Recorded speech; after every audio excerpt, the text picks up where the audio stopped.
خانہ کعبہ کو کون اور کب تباہ کرے گا؟ رسول اللہ صلی اللہ علیہ وآلہ وسلم نے فرمایا کہ قیامت کی سب سے بڑی نشانی یہ ہے کہ ایک مرد مکہ میں داخل ہوگا جو کہ خانہ کعبہ کو گرا دے گا اور اس کے ٹکڑے سمندر میں پھینک دے گا۔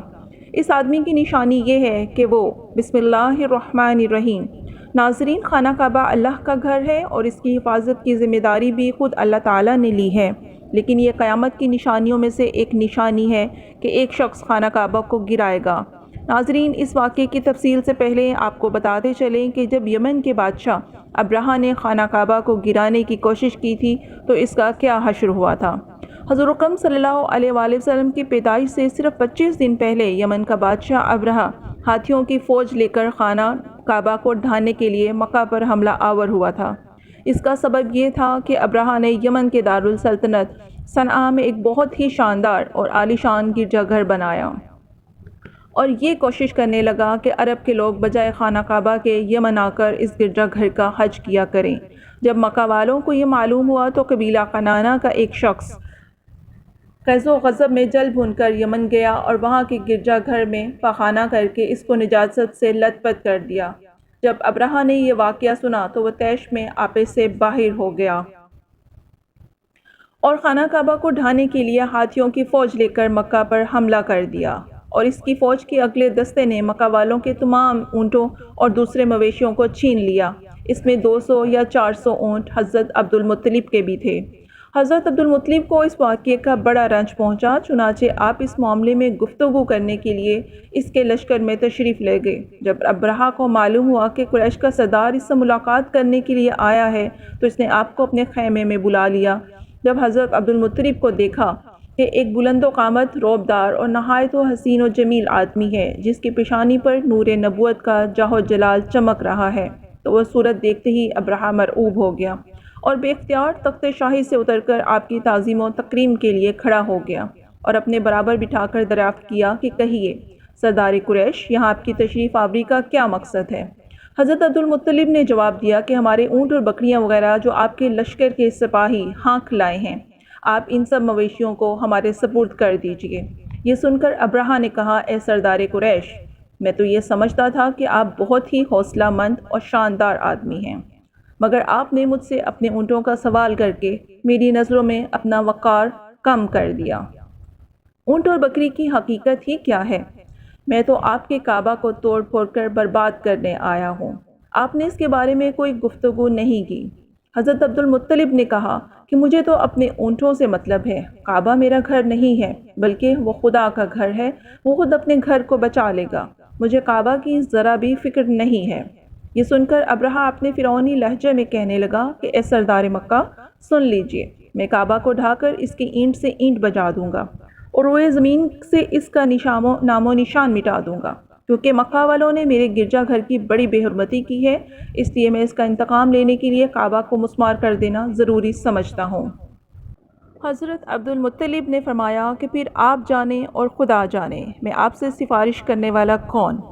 اس گفتگو کے بعد ابرہہ نے تمام جانوروں کو واپس کر دینے کا حکم دے دیا اور عبد المطلب تمام اونٹوں اور بکریوں کو ساتھ لے کر اپنے گھر چلے آئے اور مکہ والوں سے فرمایا کہ تم لوگ اپنے اپنے مال مویشیوں کو لے کر مکہ سے باہر نکل جاؤ اور پہاڑوں کی چوٹیوں پر چڑھ کر اور دروں میں چھپ کر پناہ لو۔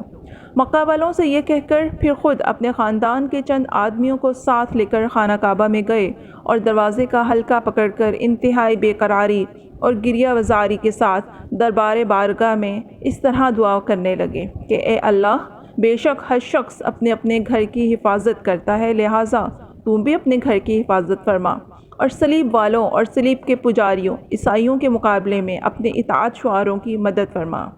حضرت عبد المطلب نے یہ دعا مانگی اور اپنے خاندان والوں کو ساتھ لے کر پہاڑ کی چوٹی پر چڑھ گئے اور خدا کی قدرت کا جلوہ دیکھنے لگے۔ ابرہہ جب صبح کو خانہ کعبہ ڈھانے کے لیے اپنے لشکر جرار اور ہاتھیوں کی قطار کے ساتھ آگے بڑھا تو مقام مخمس میں پہنچا تو خود اس کا ہاتھی جس کا نام محمود تھا ایک دم بیٹھ گیا، ہر چند مارا اور بار بار للکارا مگر ہاتھی نہیں اٹھا۔ اسی حال میں قہر الہی ابابیلوں کی شکل میں نمودار ہوا اور ننھے ننھے پرندے جھنڈ کے جھنڈ جن کی چونچ اور پنجوں میں 3 کنکریاں تھیں سمندر کی جانب سے حرم کعبہ کی طرف آنے لگے۔ ابابیلوں کے ان لشکروں نے ابرہہ کی فوجوں پر اس زور و شور سے سنگ باری شروع کر دی کہ آن کی آن میں ابرہہ کے لشکر اور اس کے ہاتھیوں کے پرخچے اڑ گئے۔ ابابیلوں کی سنگ باری خداوند قہار و جبار کے قہر و غضب کی ایسی مار تھی کہ جب کوئی کنکری کسی فیل سوار کے سر پر پڑتی تھی تو وہ اس آدمی کے بدن کو چھینچتی ہوئی ہاتھی کے بدن سے پار ہو جاتی تھی۔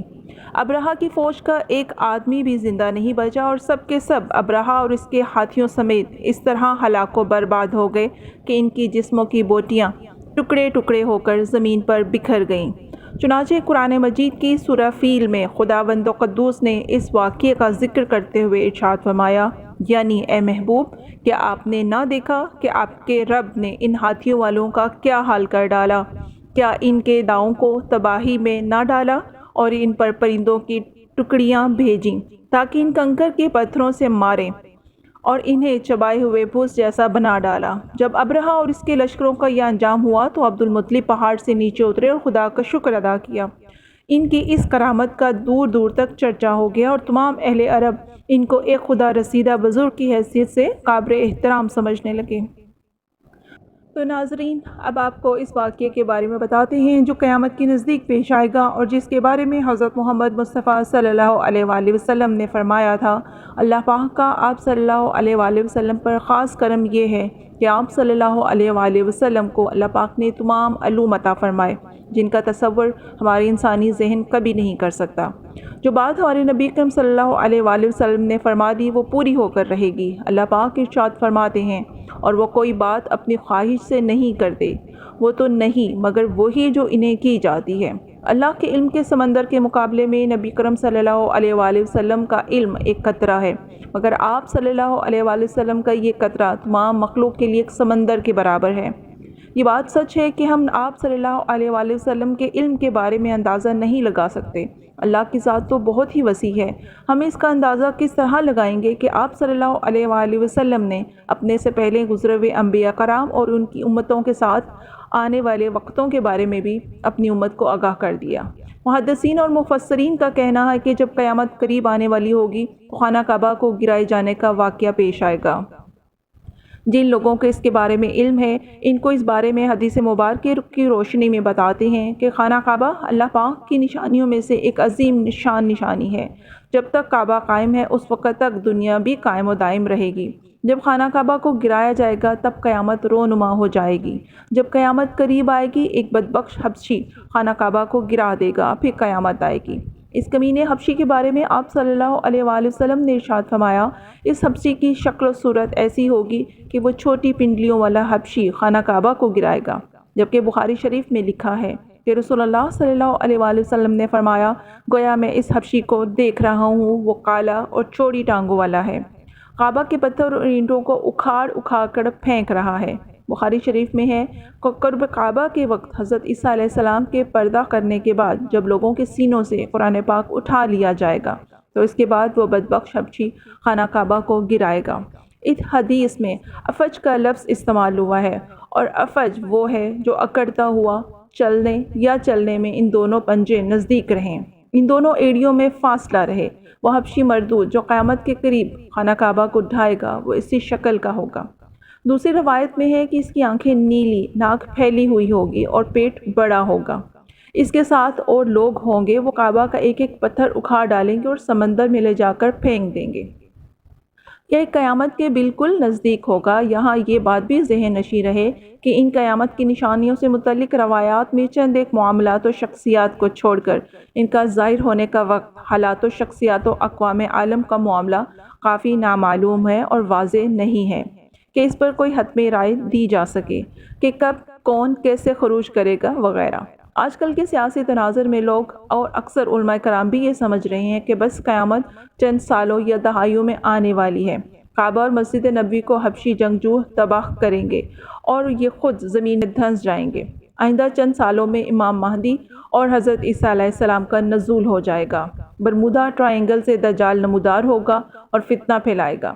یہودیوں، عیسائیوں اور مسلمانوں کی آپس میں جنگ ہوگی جو بس چند دن کی دوری پر ہے، اور حقیقت یہ ہے کہ یہ سب کیا صحرائیے ہیں جو سادہ لو عوام الناس کو محفوظ کرنے اور امن و جہاد سے دور کرنے کے لیے کی جا رہی ہیں۔ اگر گہری نظر سے دیکھا جائے تو بڑے بڑے فتنے تو کئی صدیوں پہلے سے ہی رونما ہونے شروع ہو گئے تھے۔ کتنے ہی لوگوں نے مہدی ہونے کا ڈرامہ رچایا، کتنی ہی دفعہ مسلمان اور یہود و نصارہ میں بڑی جنگیں ہوئیں، کتنی مرتبہ قبلہ اول فتح ہوا اور کتنی مرتبہ قبلہ اول پر یہودیوں کا قبضہ ہوا، کتنی مرتبہ دجال روما انسان پیدا ہوئے، لیکن ان کا ذکر قرب قیامت کے سلسلے میں نہیں ہوتا۔